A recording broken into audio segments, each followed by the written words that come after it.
shrinking yourself to make others comfortable. You quiet your voice. You soften your opinions. You act small, so you can avoid making anyone else feel insecure. But if you keep getting smaller, you'll disappear. You've trained your brain to believe that being fully you is too much. But the world doesn't want the quieter version of you. It wants your full, true, unedited self. Your real thoughts, your real voice. Stop dimming your light just because someone else forgot their sunglasses. Avoiding discomfort. You dodge the hard things, tough conversations, difficult workouts, awkward truths. Your brain builds a map of all the challenges in your life and decides to avoid them forever. But discomfort is the gym for your mind. Avoiding it is like skipping every rep and wondering why you never get stronger.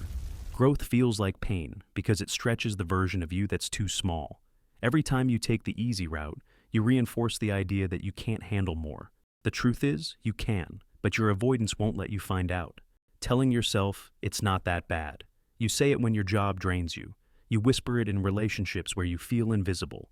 It's not that bad. But that phrase, it's a trap.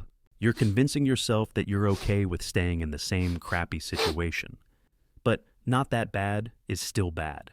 It keeps you from better. You don't have to wait until something is unbearable to walk away. Telling yourself, it's too late. That story you always wanted to write, the career change you think about every month, you tell yourself the window is closed, that you missed the chance. But too late is holding you back. The clock didn't run out. Too late doesn't exist. You're not out of time, but you ran out of belief. But here's the thing about belief. It can be rebuilt. You can get it back.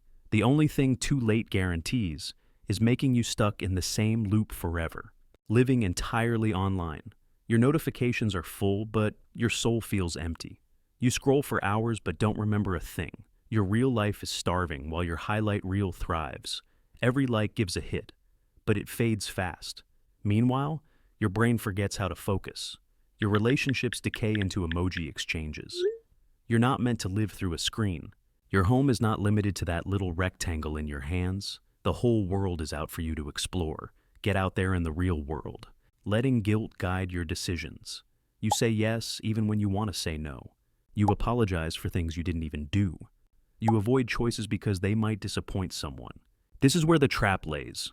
Guilt feels like morality, but it's not. When guilt drives you, your boundaries vanish into thin air. You live in reaction, not intention. And the worst part?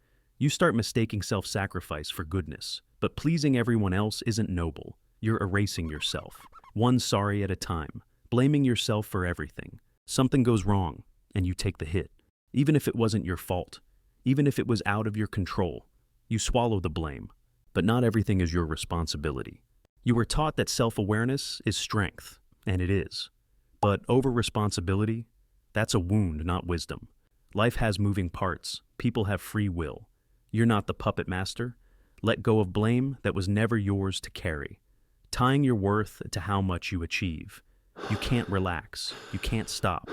You only feel valuable when you're producing something. The moment you pause, you feel useless. But listen, you're not a factory. You're a person. And your worth isn't something you earn through output. This mindset turns every break into guilt, every failure into identity. Success isn't a scoreboard. It's not about constantly doing. Sometimes the most productive thing you can do is to remember that you're already enough.